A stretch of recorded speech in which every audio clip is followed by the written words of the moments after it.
मनुष्य जैसा देखता है, जैसा सुनता है और जैसा पढ़ता है वैसा ही सोचता है, और फिर जैसा सोचता है वैसा ही करता है, और जैसा करता है फिर वैसा ही बनता है। इसलिए देखना सुधर जाए, सुनना सुधर जाए, सोचना सुधर जाए तो हमारे हाथों से करना सुधर जाएगा, और करना सुधर जाएगा तो सही जिंदगी का निर्माण हो जाएगा। कोई नहीं सुख पाएगा संसार में। ये फिल्म उलम में सुख नहीं है। फिल्म बनाने वाले, फिल्म में नाचने वाले खूब आत्महत्या करते हैं, खूब रोज रिश्ता तोड़ते हैं। साल भर पति पत्नी, उसके बाद पता नहीं कितने किधर गए। ये कोई इंसानियत है? झंझट में मत पड़ो। मैंने तो जिंदगी में फिल्म देखा ही नहीं, कुछ भी, और देखूंगा भी नहीं। उसमें क्या देखना? लोग कहते हैं उससे ज्ञान बढ़ता है। मैं तो कहता हूं जो ज्ञान है वो भी खत्म हो जाएगा उसमें कहां बढ़ने वाला ज्ञान। कोई ऐसा बोले कि लेटरिन के गटर में भी शुद्धता हो जाती है। अरे उसमें जो शुद्धता थी वो भी गंदगी में मिल जाएगी, उसमें कहां शुद्धता हो जाएगी? देखना नहीं है। स्वर्ग जैसी जिंदगी जियो, देवियों जैसी जिंदगी जियो, देवताओं जैसी जिंदगी जियो। तुम धरती की देवी देवता हो। इस धरती को स्वर्ग बनाने के लिए तुम्हारा अवतार हुआ है। तुम इस लफड़ों में मत फंसो।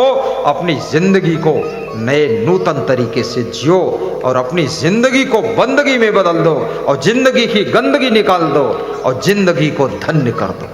बोलिए सद्गुरुदेव की जय। जिंदगी चाहिए बंदगी के लिए, जिंदगी चाहिए बंदगी के लिए। आत्मा में रखो जिंदगी के लिए, आत्मा में रखो जिंदगी के लिए। जिंदगी चाहिए बंदगी के लिए। आज आए गुरु धन्य हम सब हुए। शर मेरा झुक गया बंदगी के लिए। शर मेरा झुक गया बंदगी के लिए। बंदगी चाहिए जिंदगी के लिए। जिंदगी चाहिए बंदगी के लिए। एक उपदेश से पुरख सब तर गए। एक उपदेश से पुरख सब तर गए। दूसरा जो दिया कर्म मेरे बने। दूसरा जो दिया कर्म मेरे बने। तीसरा जो दिया तो पड़ोसी तरे। सबके सब झुक गए बंदगी के लिए। सबके सब झुक गए बंदगी के लिए। हम तरसते रहे गुरु दर्श के लिए। हम तरसते रहे गुरु नमन के लिए। गुरु दर्श के लिए, गुरु चरण के लिए। जिंदगी चाहिए बंदगी के लिए। आत्मा में रखो जिंदगी के लिए। रहने वाले गुरु लखीमपुर के। नाम उनका क्षमा, काम उनका क्षमा। आज वादा करो और संकल्प लो। आज वादा करो और संकल्प संकल्प लो, कर्म अच्छे करो जिंदगी के लिए, कर्म अच्छे करो जिंदगी के लिए। जिंदगी चाहिए बंदगी के लिए, बंदगी चाहिए जिंदगी के लिए। आत्मा में रहो जिंदगी के लिए। सर मेरा झुक गया बंदगी के लिए, सर मेरा झुक गया बंदगी के लिए। जिंदगी चाहिए बंदगी के लिए, सर मेरा झुक गया बंदगी के लिए। ये सर सब जगह झुकता नहीं, अकड़ से भरा रहता है। एक राजा हाथी पर बैठा जा रहा था, साथ में मंत्री भी था। राजा ने अचानक महावत से कहा कि हाथी रोको। हाथी रुक गया। राजा ने कहा हाथी को बिठा दो। हाथी बैठ गया। राजा हाथी से उतरा। मंत्री भी सोच में पड़ गया, बिना प्लानिंग उतर रहे।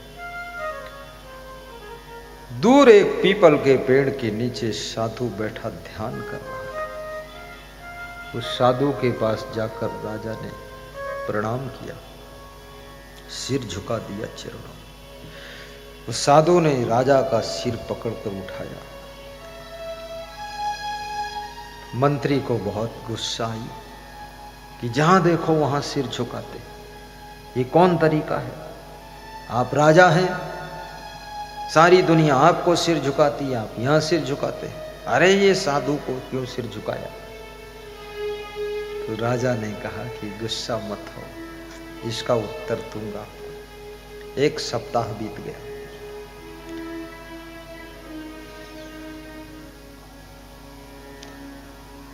किसी मरे हुए आदमी का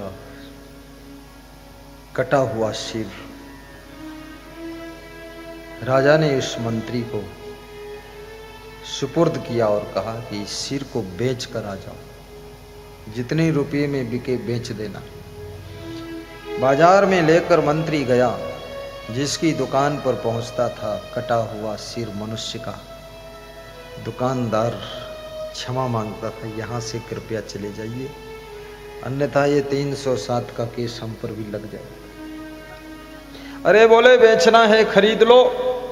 अरे बोले इसको हम फ्री भी नहीं लेंगे। अरे यहां से हटो तुम। पूरी बाजार घूमा, सब जगह डांट खाया, अपमान खाया, कोई सिर खरीदा नहीं। वो मनुष्य का कटा हुआ सिर वापस लेकर थैले में मंत्री राज दरबार में आया और राजा से क्षमा मांगा कि राजा साहब, ये तो 1 रुपये का भी नहीं बिका और फ्री भी दे रहा था तो कोई लिया नहीं, और जिसके दुकान के सामने पहुंचे डांट खाया और कोई लेने को तैयार नहीं। राजा ने कहा सोच लो, जिस सिर की कीमत 1 रुपया भी नहीं है, जिसको फ्री कोई लेने वाला नहीं, वो सिर मैंने महान संत के चरणों में झुकाया था और वहां से आशीर्वाद पाया था, तभी मैं राजा बना, ऐसे राजा नहीं।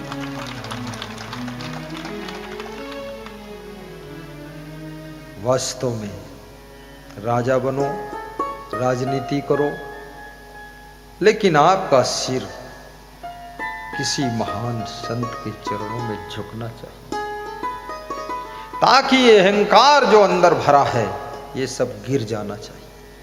मैं एक कहानी सुना रहा था। एक भूखे व्यक्ति ने पत्थर मारा आम के पेड़ पर, आम के फल गिरे, चूसता हुआ चल दिया, लेकिन वो पत्थर जा करके अंदर बगीचे में बैठे हुए भावनगर के महाराजा के सिर में लग गया। महाराजा का सिर फूट गया, खून बहने लगा। पुलिस जवानों ने किसने मारा, कौन मारा, दौड़ के देखा, वहां कोई नहीं। बाउंड्री के बाहर देखा एक आदमी आम चूसता जा रहा है, दौड़ के पकड़ा उसको। तूने पत्थर चलाए? बोले यस। क्यों चलाया? बोले भूख लगी थी, 3 दिनों से भूखा था तो आम फल तोड़ने के। अरे तेरे को पता है आम तोड़ा है कि राजा का सिर भी तोड़ दिया है। चलो उसको घसीट कर महाराजा के पास लाए। बोले जो बोलो, इसको सजा दे दूं, जान से मार दूं, फांसी दे दूं, क्या करूं? ये सिर फोड़ दिया राजा साहब का। जो बड़े लोग होते ना, उनके पास बड़ी समझ भी होती है।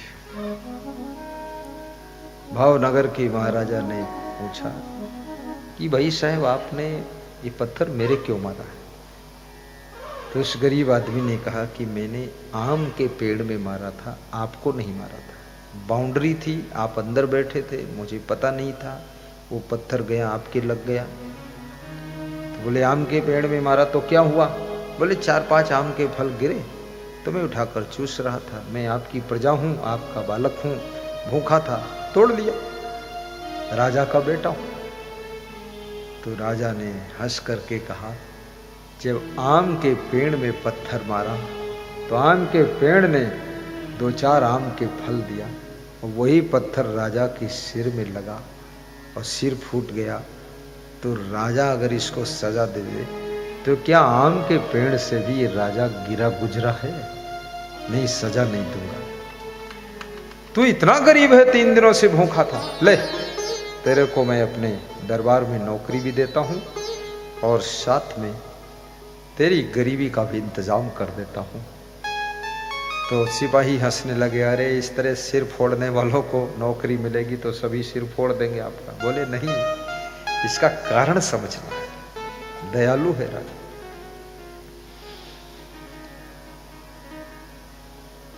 बहा करके दिल में दया का फुहारा, दिया दीन दुखियों को जिसने सहारा, उसी का है जीवन हंसिया खुशी का, नहीं है भरोसा इस जिंदगी का। याद रखना, मनुष्य की प्राथमिक आवश्यकता है भोजन। भूख लगती उसे भोजन चाहिए, इसलिए अन्नदान का बहुत बड़ा महत्व शास्त्रों में बताया गया है। अन्नम बेजानात ब्रह्मम, अन्न को ब्रह्म समझना चाहिए। अन्न का कभी अपमान नहीं करना चाहिए, अन्न के दाने को फेंकना नहीं चाहिए, अन्न को संभाल कर रखना चाहिए, और जितनी भूख है उतना ही अन्न लेना चाहिए। थाली में ज्यादा लेकर के फिर नाली में फेंक देना, याद रखना अन्न नहीं फेंका है, तुमने अपना भाग्य फेंक दिया है। इसलिए उतना लो थाली में कि व्यर्थ न जाए नाली में। कि खाने में ध्यान रखना चाहिए। 10,000 लोग भोजन करें, एक एक पूड़ी फेंक दे तो 10,000 पूड़ी फेंका, और 10,000 पूड़ी, एक आदमी 5 पूड़ी अगर खाता है तो 10,000 पूड़ी में कितने लोग खा लेंगे? चलो 5 से भाग दे दो 10,000 को, जल्दी 500।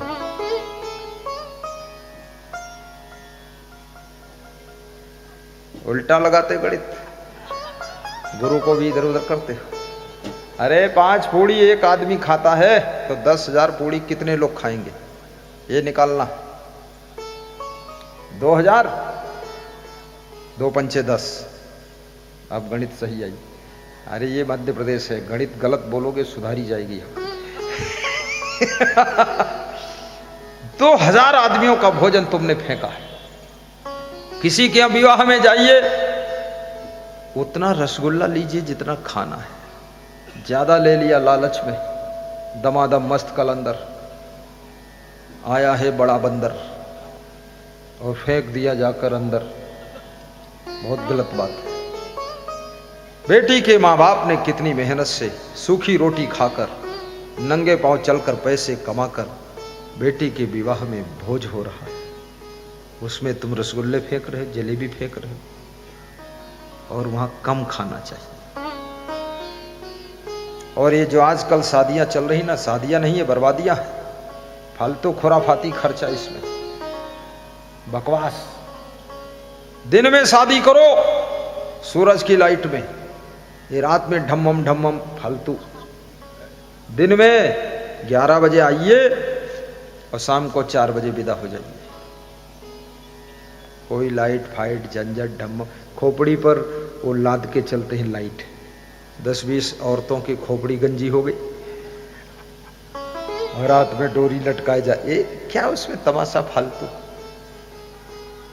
और सादा भोजन, शादी जब है तो सादा भोजन होना चाहिए, बस एक मीठा काफी। अब क्या जरूरत है फालतू इतने 56 भोग लगाने का। कितने लोग अभिमान में बहुत तैयारी करते हैं, पूरा काउंटर लगा देते हैं कि ये समोसा का काउंटर, ये जलेबी का काउंटर, ये मूर्खों का काउंटर, ये बैल का काउंटर, आ जाओ खा जाओ। अरे इतना खाने पर क्यों टूट रहे हो? 50 लाख का खर्चा आ गया शादी में, कर्जा लद गया, बर्बाद हो गया। कम खर्च में हो जाए शादी। और हमारे पूर्वजों ने बहुत अच्छी व्यवस्था किया था। पहले वही एंगेजमेंट करते थे पूर्वज लोग। मैं नेपाल गया एक बार, तो मेरे भक्त ने कहा कि ये जो मेरा बच्चा है छोटा, इसकी शादी तय हो गई। तो मैंने कहा ये तो अभी 3 साल का ही। अरे बोले जब गर्भ में था तभी तय हो गई थी। मैंने कहा कहां से तय हुई? बोले गांव से तय हुई, इसी गांव से। बोले हमारे मित्र हैं, तो मित्र से बात हुई कि अगर तेरे बेटी हो जाए मेरे बेटा हो जाए, या मेरी बेटी हो जाए तेरे बेटा हो जाए, तो दोनों समधी समधी बनेंगे। तो फिर मेरे बेटी हो गई, उसके बेटा हो गया, तो इसकी शादी तय हो गई थी जब गर्भ में थी तभी। हमने कहा बहुत बढ़िया। तो हमने कहा बुलाओ उसको जो दूसरा वाला है। बोले ये भी आपका चेला है, मैं भी आपका चेला हूं। मैंने गर्भ में विवाह करते हो? अरे बोले निकलने के बाद पता नहीं इधर उधर मन बदल जाए तो। सेट कर दिया। और फिर जब वो 10 साल का हुआ तब थोड़ा सा कार्यक्रम कर दिया कि अब इनका पक्का हो गया। फिर 15 साल का ही तो विवाह कर दिया। फिर 18 साल में गौना कर दिया, और फिर 21 साल में थौना कर दिया। गौना के बाद थौना, और थौना के बाद फिर जौना आउना, जौना आउना, जाओ आओ, बस चालू। तो मैंने कहा इससे फायदा क्या हुआ? बोले नुकसान क्या हुआ? झंझट नहीं कोई। तो बोले गर्भ में शादी की और मेरा बेटा डॉक्टर हुआ है, नेत्र का डॉक्टर।